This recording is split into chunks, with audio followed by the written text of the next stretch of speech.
ॐ त्र्यम्बकं यजामहे सुगन्धिं पुष्टिवर्धनम् उर्वारुकमिव बन्धनात् मृत्योर्मुक्षीयमामृतात्। जय शिव शंकर, जय भोलेनाथ।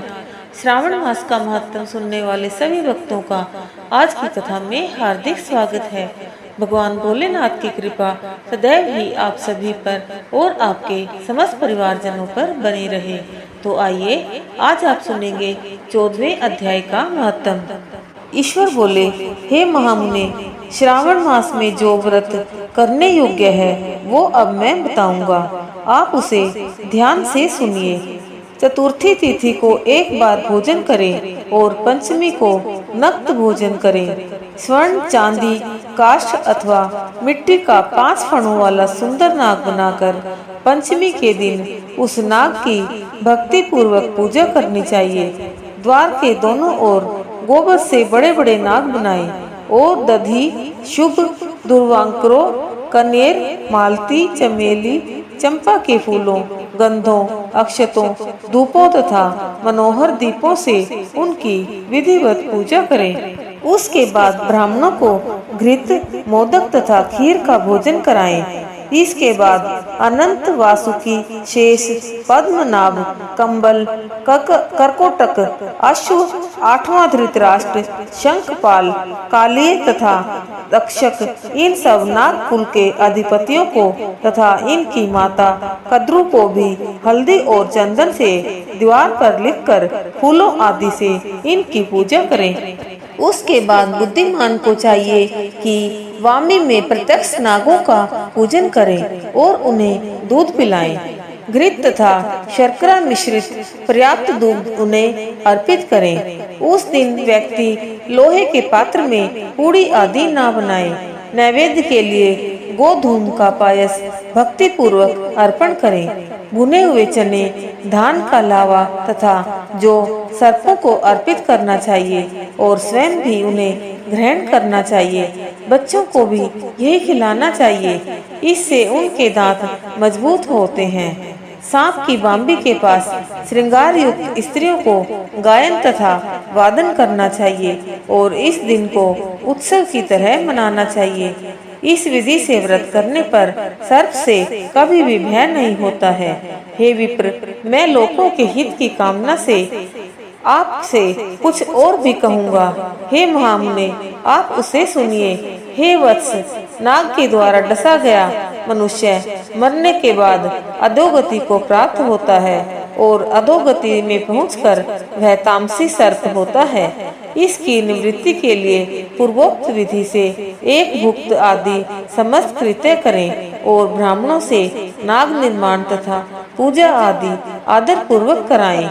इस प्रकार 12 मासों में प्रत्येक मास में शुक्ल पक्ष की पंचमी तिथि को इस व्रत का अनुष्ठान करें और वर्ष के पूरा होने पर नागों के निमित्त ब्राह्मणों तथा सन्यासियों को भोजन कराएं।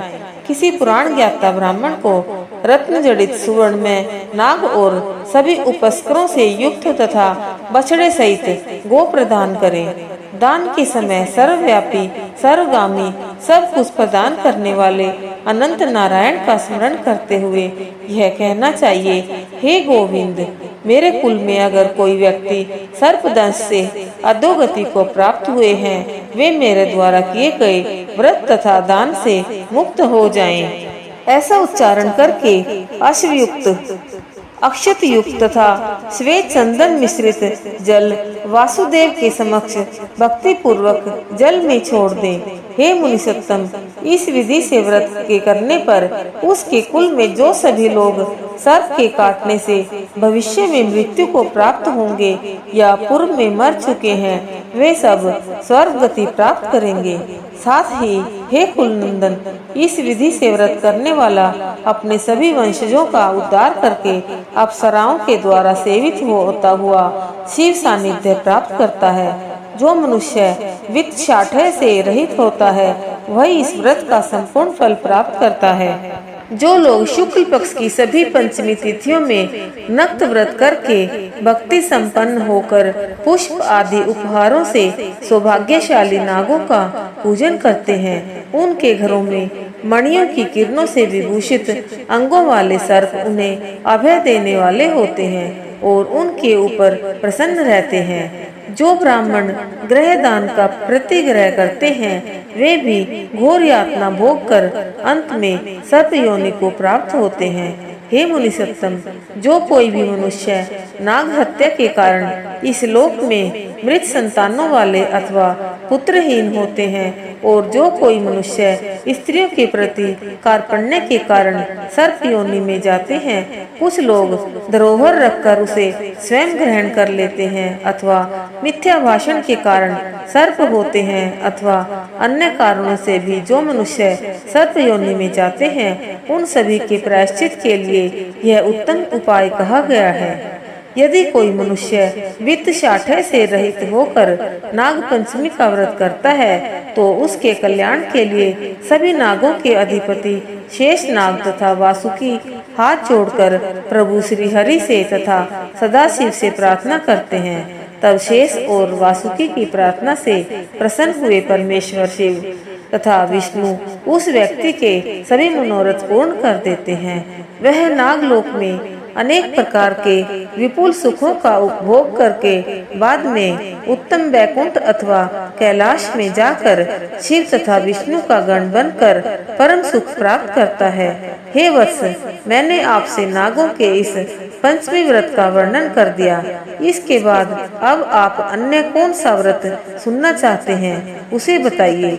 इस प्रकार श्री स्कंद पुराण के अंतर्गत ईश्वर सनत कुमार संवाद में श्रावण मास महात्म में नाग पंचमी व्रत कथन नामक 14वां अध्याय पूर्ण हुआ।